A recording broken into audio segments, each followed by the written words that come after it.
మనజ madam గారికి ఇతర ఉపాధ్యాయులందరికీ కూడా ఈరోజు మీకు ఒక హామీ ఇస్తున్నాం sir. And I thank from the bottom of my heart for me ప్రోగ్రాంలో తడి చెత్త పొడి చెత్త హానికరక చెత్తను వేరు చేయడం గురించి అవగాహన కార్యక్రమం నిర్వహించడానికి, దాంతోపాటు సింగిల్ యూజ్ ప్లాస్టిక్ నివారణ గురించి వివరించడం కోసము ఇక్కడికి రావడం జరిగింది. ముఖ్యంగా విద్యార్థులందరికీ కూడా తడి చెత్త పొడి చెత్త మరియు హానికరక చెత్త పైన అవగాహన ఉండాలి.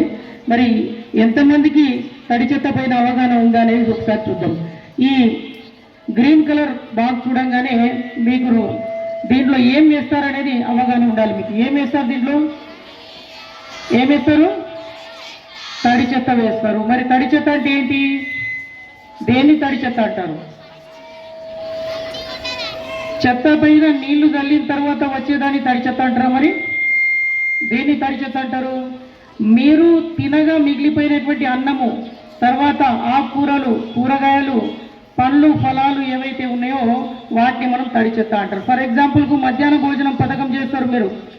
మీరు మధ్యాహ్న భోజనంలో ఇక్కడ అన్నం తినగా మిగిలిపోయినటువంటి ఏదైతే అన్నం ఉందో దాన్ని మనం తడి చెత్తగా పరిగణిస్తాం. కాబట్టి మీ ఇళ్లలో ఉన్నటువంటి ఏదైతే అన్నము కానీ, కూరగాయలు కానీ, పండ్లు కానీ, తర్వాత నెక్స్ట్ ఆకులు కానీ, బీడి ఆకులు, ఇవన్నీ కూడా మీరు మా మున్సిపల్ వాహనానికి విడదీసి ఇచ్చినట్లయితే దాని నుంచి మేము ఎరువులు తయారు చేయడానికి అవకాశం ఉంటుంది. దాని తర్వాత నెక్స్ట్ ఈ బ్లూ కలర్ డబ్బా చూడంగానే మనకి ఏం గుర్తుకు రావాలి?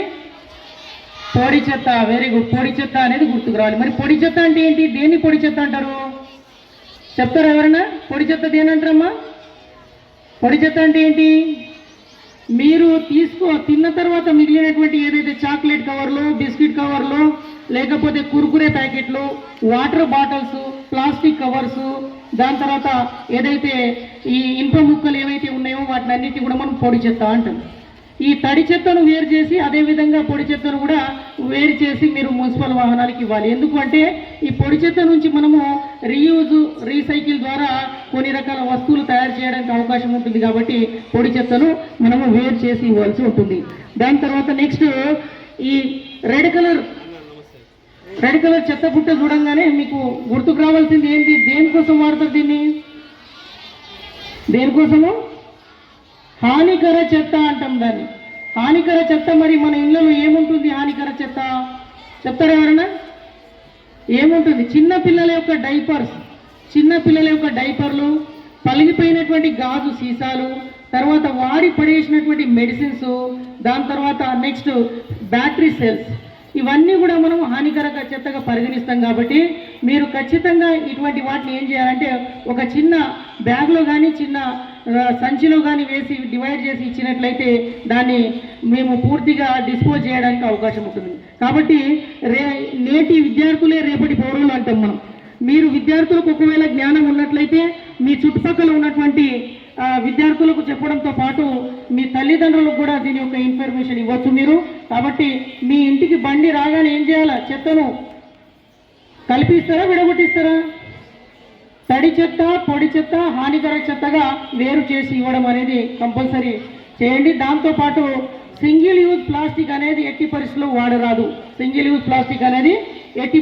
వాడరాదు.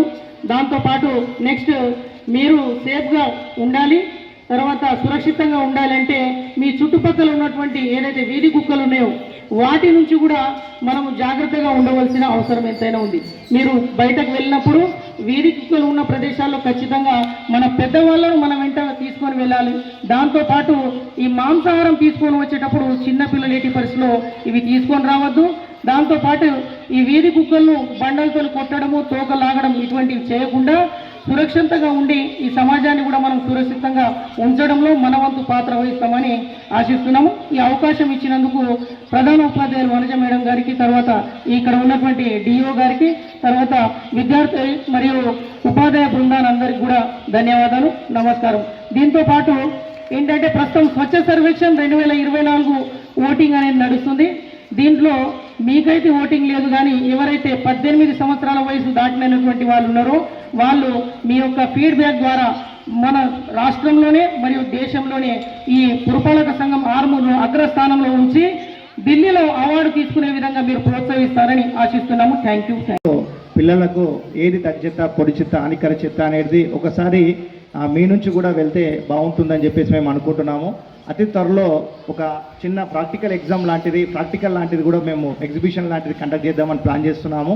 రీసైకిల్ ఏ విధంగా చేసేసి అంటే మనకు అవసరం లేని వస్తువులతోటి మీరు ఏ విధంగా దాన్ని అంటే వేస్ట్ టు వండర్ అంటే వేస్ట్ పరికరాలని వండర్గా ఎలా తీర్చిదిద్దుతారనేది కూడా మున్సిపాలిటీలో ఉన్న అన్ని స్కూల్స్కి పెట్టేసి ఒక ఫంక్షన్ హాల్ చూసుకొని అక్కడ ఎగ్జిబిషన్ అనేది కూడా పెడదామని చూస్తున్నాము. జస్ట్ అది ఓన్లీ వేస్ట్ టు వండర్ అంటే రీసైకిల్ చేయగలిగిన వస్తువులతోటి మనం ఏ విధంగా చేస్తాము అనేది కూడా పిల్లల్ని మీరు ఆ దిశగా ప్రోత్సహించండి. మంచి విద్యార్థులందరికీ కూడా వస్తుంది. ప్రతి క్లాస్లో కూడా ఉత్తమ బహుమతిని ఇస్తాము.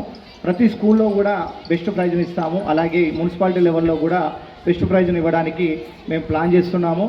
అదేవిధంగా పిల్లలకు ఇప్పుడు మా ఎస్ఐ గారు చెప్పిన విధంగానే కాకుండా ప్రకృతి ఏదైతే మనకు ప్రసాదించిందో దాన్ని మనం అందరం తడి చెత్త ప్రకృతి నుంచి తయారయ్యే ప్రతి వస్తువును కూడా మనం తడి చెత్తగా భావించుకోవాలి.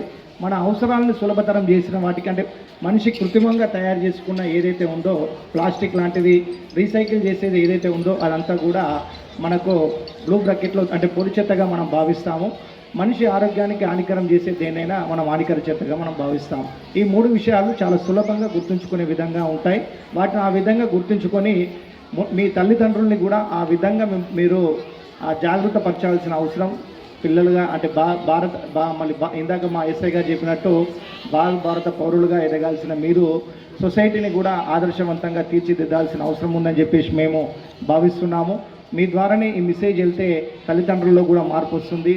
తద్వారా మున్సిపాలిటీలో కూడా అంటే మొత్తం పట్టణం కూడా విస్తరించేసేసి ఒక ఆదర్శవంతమైన పట్టణంగా ఆర్మూర్ పట్టణం దిశగా అభివృద్ధి చెందే దిశగా వెళ్తుందని చెప్పేసి మేము భావిస్తూ ఈ కార్యక్రమాలని అన్నిటికీ కూడా ఒక ఉద్యమం లాగా చేస్తున్నాం. గత కొన్ని రోజుల నుంచి ప్రతి స్కూల్ విజిట్ చేసేసి చేయడం అనేది జరుగుతుంది. అందరికీ కూడా అందరూ కూడా టీచర్స్ అందరూ కూడా హెచ్ఎంలు కూడా మాకు సహకరిస్తున్నారు.